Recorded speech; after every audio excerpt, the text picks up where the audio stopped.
Bien, alors nous allons commencer notre dernière grande session qui est consacrée à l'eau, l'agriculture et l'alimentation.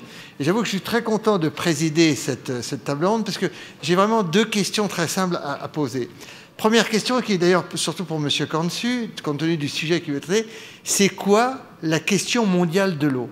Est-ce qu'il y a vraiment une question mondiale de l'eau? Qu'est-ce que ça veut dire?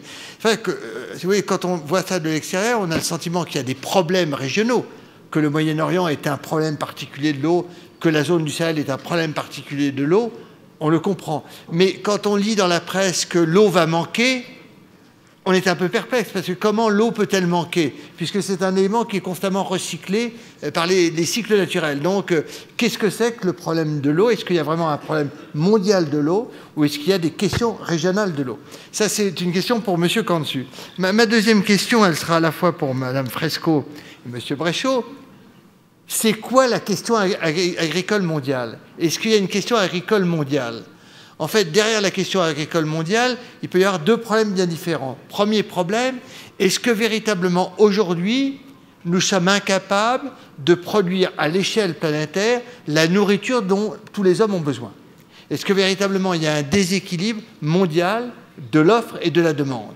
Là, je voudrais comprendre. Et alors, je voudrais poser une sous-question, c'est s'il y a vraiment une insuffisance de l'offre par rapport à la demande, pourquoi?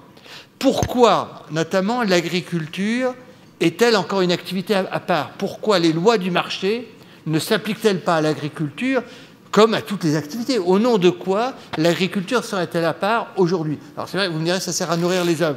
Mais enfin, cela dit bien. Donc, qu'est-ce que c'est que la question agricole mondiale? Comment la formuler? Voilà mes deux questions, elles sont très simples. Alors, nous donnons d'abord la parole à Madame Louise Fresco, qui est néerlandaise, mais qui est enfin, francophone comme n'importe quel Français, qui est une spécialiste des questions agricoles et qui maintenant est professeure à l'Université d'Amsterdam, après avoir passé notamment de longues années à la FAO. Puis nous donnerons la parole à M. Michel Cansu, que je n'ai pas besoin de présenter, je ne vais pas vous présenter. Et enfin, à M. Christian Bréchot, qui est vice-président pour les affaires scientifiques à Mérieux Alliance, donc je pense à une des filiales du groupe Mérieux, enfin qui est la holding du groupe Mérieux, bien sûr.